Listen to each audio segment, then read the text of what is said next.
इसी प्रकार से महाराज श्री के श्रीमुख से कथा प्रसंगों का निरंतर आनंद लेने के लिए पूज्य श्री के आधिकारिक YouTube चैनल को जरूर सब्सक्राइब करें और बेल आइकन को दबा दें।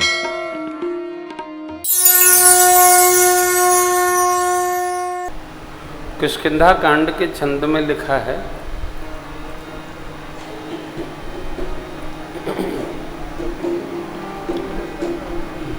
हे हनुमान जी, आप तो जाइए, इतना करिए। क्या? कितना?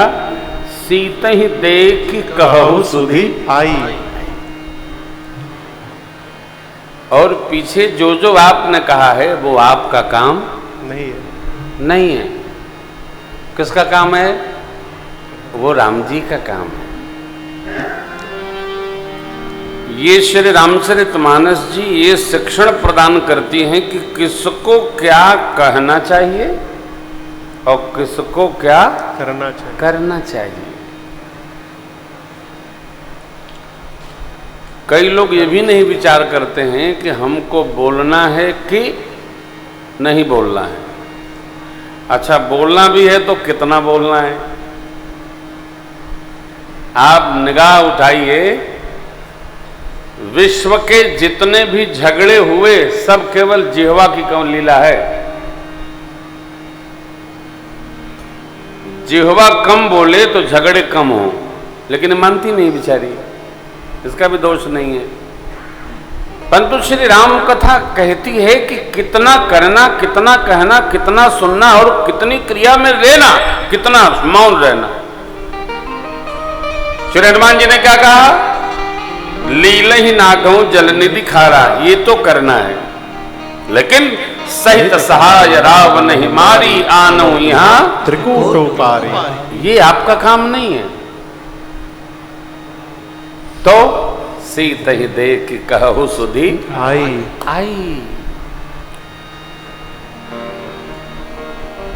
कई लोगों में ये बड़ी व्याधि होती है, अब वो खियाएंगे, हम आ ही गए हैं तो हम ही कर देते हैं।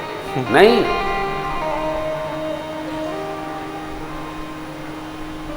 उद्घाटन का कार्य हो तो दीपक सजाया जाता है कि मुख्य अतिथि जलाएंगे। पता चला उनसे भी कोई समझदार आ गया तो मैं जला के रखता हूं, आके माला पहिरा देंगे, ले हो गया, उद्घाटित हुआ ही नहीं। ठीक इसी प्रकार मानस का ये शिक्षण है, ये संप्रेषण है, ये विधा है जीने की। किसको क्या करना? कपि से न संग संहार निश्चर, राम सीतहि आनी है। त्रैलोक पावन सुजस सुर मुनि, नारदादि बखानी है। जो सुनत गावत कहत समुझत, परम पद नर पावई। रघुबीर पद पाथोज मधुकर, दास तुलसी गावई। दास तुलसी गावई, दास तुलसी गावई। ये श्री राम कथा रामलीला है, हनुमंत लीला नहीं है। इसलिए हनुमान जी महाराज को जामवंत बाबा ने कहा, आप देख करके आइए, खबर जनाइए, चल के बताएंगे और प्रभु सब करेंगे। कपिसेन संग, केवल साथ रहना है। रावण का संहार कौन करेगा? गीतावली जी में हनुमान जी कहते हैं, यदि आज्ञा लेकर के मैं आता दशानन, तो जैसे वैद्यराज लोग खलल में बूटी रगड़ देते हैं, मैं तुम्हें रगड़ देता और सारे सेनानियों समेत रगड़ देता, और जितना तुमने उत्पात किया सबका हिसाब कर देता हूं। गीतावली जी में बाबा लिखते हैं। लेकिन नहीं, इसलिए अंगद जी से रावण कहता है कि वो जो नगर जला गया, एक वही बलशाली है तुम्हारी सेना में से, सब तो वैसे ही है। तुम आवा प्रथम नगर जी जा रहा, एक वही वीर है। भाव कहने का यह है, मानस को मन से ध्याया जाए, समझा जाए। ये भूमिका है किसकी? उस प्रसंग की कि केवट जी को भगवान की वास्तविकता का बोध कैसे हुआ। जो पढ़ा लिखा नहीं है, जिसने भगवान के बारे में कभी कुछ जाना नहीं है, उन केवट को भगवान के बारे में कैसे ज्ञात हुआ कि भगवान साक्षात ब्रह्म है। इनके चरण की रज में कुछ ऐसी औषधि है जो ऐसा ऐसा कमाल करती है। देखिए, किसी के ऐश्वर्य को जाने के दो तरीके हैं। या तो उसके साथ कुछ दिन रहा जाए, या तो उसके बारे में हमको कोई कुछ बतावे, तब उसके ऐश्वर्य का बोध होता है। अब केवट जी नाव खे करके अपना परिवार पालें कि राम जी के साथ रहकर उनके बारे में जाने। वस्तुतः इतनी अद्भुत बात है,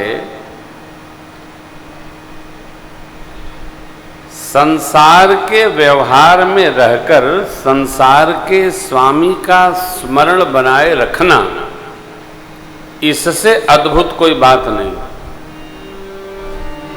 संसार में रहकर संसार के कार्य व्यापार को करते हुए और परमात्मा के स्मरण में लगे रहना तुलाधार वैश्य की तरह, इससे श्रेष्ठतम कोई जीवन का उपाय जीने का नहीं।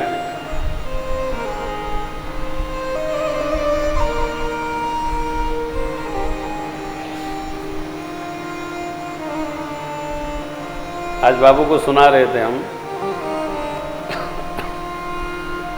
एक सन्यासी महात्मा ने मुझे फोन किया, महाराज आपकी कथा कराना है। मैंने कहा हम तो अपनी कथा करते नहीं, राम जी की कथा करते हैं।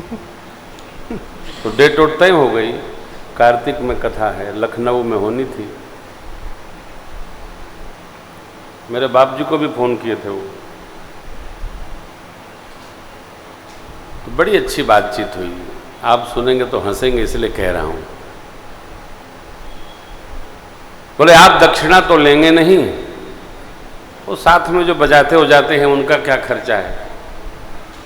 मैंने कहा महाराज पहली बात जो आपने कही कि आप दक्षिणा लेंगे नहीं, तो मैं पहले अपनी लेता हूं, बाद में इनकी लेता हूं। बोले हमसे भी लेंगे। हमने कहा आपके 10-12 आश्रम एक हमारे नाम कर दीजिए, पैसा कौन मांग रहा है। अरे आप तो दुनिया को फूंक चुके हैं आग में, जब आपको प्रेम है इतना, तो हम तो बाल बच्चेदार आदमी हैं महाराज। भगवान की कथा करके केवट की तरह हम भी पाल पोषण करते हैं। ये बड़ी विडंबना है। मनुष्य की विडंबना यह है कि हमको तो चाहिए, ये क्या करेंगे पैसा। ये तो बाबा जी इतर सुखावे, ये लोग अपने अपने घर जावें, अगली बार ये आएंगे क्यों, दूसरा बाबा ढूंढ लेंगे। मनुष्य को इससे बाहर निकलना, कदाच इस बात का चिंतन न किया जाए कि संसार में एक कप चाय भी दान खाता मिलेगी। क्या बात है। आप जहां भी बिना कुछ दिए खाएंगे, चाय भी पिएंगे हेमंत बाबू, तो उसका पैसा यहां न कटेगा तो ऊपर कटेगा। एक हमारे मित्र हैं, बड़ी अच्छी कथा सुनाते हैं।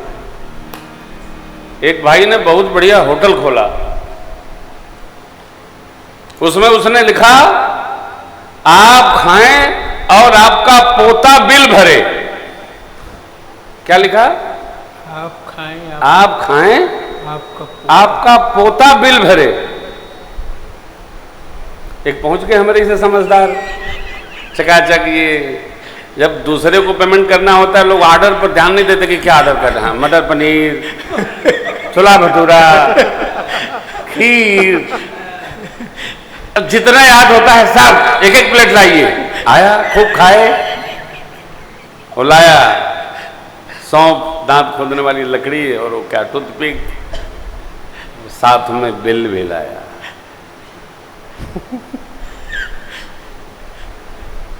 तो सौंफ खा लिए, लकड़ी उठा लिए, तो बोले आपने तो इस पर ये लिखा है। आप खाएं और आपका पोता बिल भरे। बोले बाबूजी वो सही लिखा है, ये बिल आपका नहीं है, आपके दादा वाला बिल है। आपका बिल तो आपका पोता ही भरेगा, लेकिन दादाजी जो खा गए वो बिल है। देखिए जो आप खाए हैं कुछ लिखा है क्या? भूल भी न करिएगा कहीं भी, ये सिद्धांत है। एक कप चाय भी कोई भंडारे में चला रहा है, वो भी आपके पुण्य को ले रहा है, फ्री में कुछ नहीं है।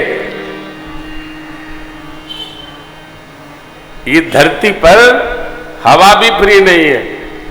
कोविड में पता चला है ऑक्सीजन कितनी महंगी आती है। कुछ फ्री नहीं है साहब। 3 दिन किसी की चाय पी लीजिएगा तो वो जरूर कहेगा जरा स्कूटर पर हमको भी लेते चलते। क्यों? 3 दिन से सेवा कर रहा है, इसे कर रहा है क्या? मनुष्य केवल परमात्मा तुम तुम्हार सेवक असुरा हेतु रहित जुग। कौन? भगवान और भगवान के भक्त, और कोई नहीं हो।